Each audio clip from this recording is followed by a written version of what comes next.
je peux dire quelque chose à propos d'un problème que c'est totalement italien et que c'est le problème des années de plomb, des, come si dit, stragi di Stato, massacre d'État.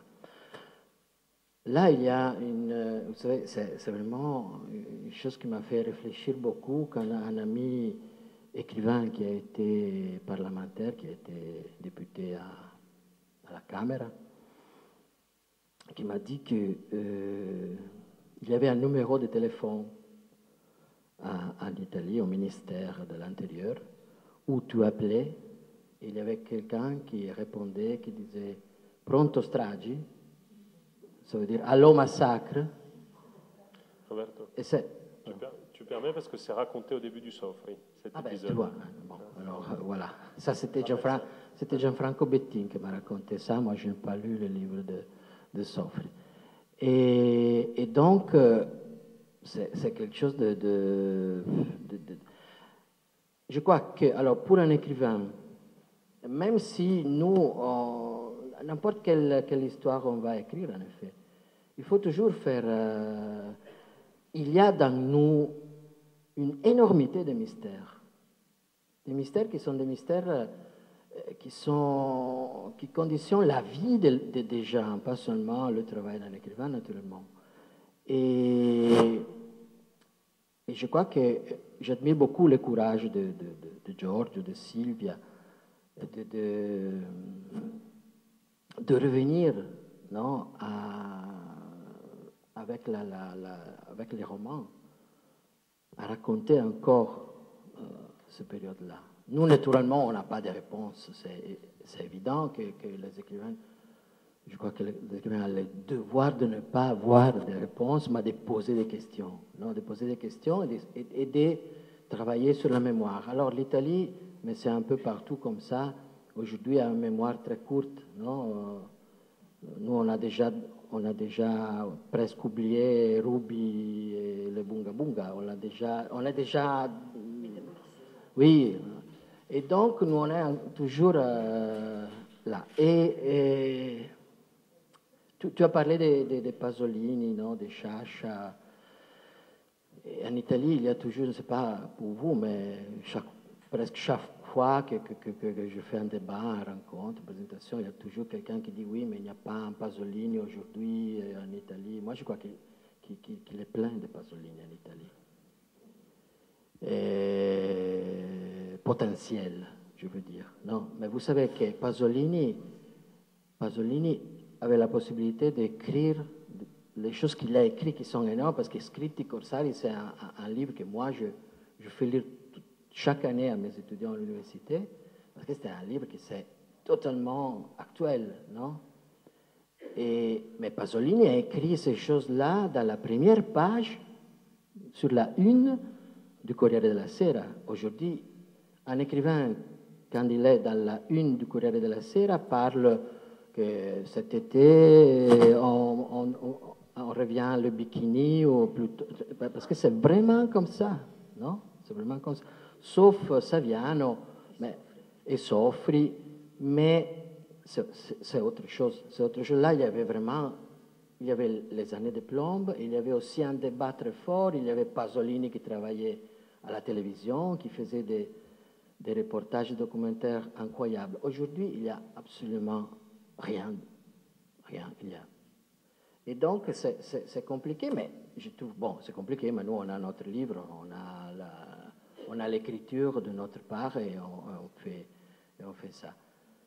Une chose que, pour revenir au langage, nous, on a eu une mystification et come dire, come si dice, anche in italiano non mi viene.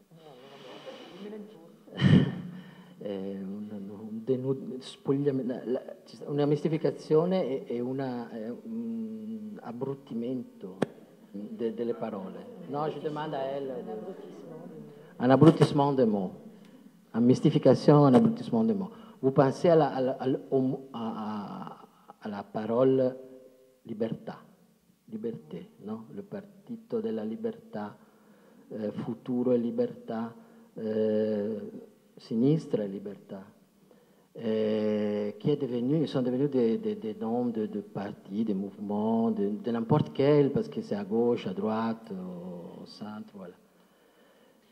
Et donc, je crois que le devoir qui nous on a, moi j'écris aussi dans des journaux, Giorgio quand même lui écrit.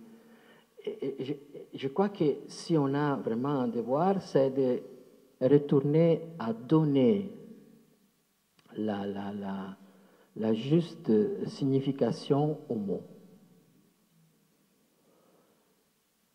Et souligner ça, souligner aux lecteurs et à nous-mêmes quand même, parce que même nous, quand je parle, je dis toujours une chose, je souligne que même moi, je suis berlusconien désormais. La berlusconisation est dans tous les Italiens, malgré nous, parce que c'est évident que quand tu passes 20 années dans la berlusconisation, les mystères des massacres et des années de plomb, on a vraiment métabolisé ça. Et s'il y a un devoir de l'écrivain, c'est de revenir toujours là. C'est pour ça que moi, je crois que quand il y a des écrivains, même des écrivains importants en Italie qui ont la possibilité de raconter vraiment très bien notre pays aujourd'hui pour nous aider à comprendre un peu ce qui se passe, ce qui s'est passé. Parce que c'est évident que les années de plomb et les massacres sont là, il y a les racines aussi du berlusconisme, non? C'est de faire ça. Et il y a des écrivains qui sont très importants qui ne font pas ça en Italie. Et je ne sais pas pourquoi. Je peux dire un homme que vous adorez, c'est Henri De Luca. Moi, je ne comprends pas pourquoi Henri De Luca ne raconte pas la Naples d'aujourd'hui. Lui, qui a l'écriture, qu'il a une histoire biographique énorme. Et il raconte des paysages, que c'est important naturellement. Mais moi, j'ai envie de lire un roman d'Henri De Luca qui me raconte l'Italie d'aujourd'hui avec son point de vue. Quand il parle de l'Italie, il a une énergie et une lucidité qui est formidable. Mais dans les livres, non. Pourquoi? Non. Alors, ça, c'est une parenthèse.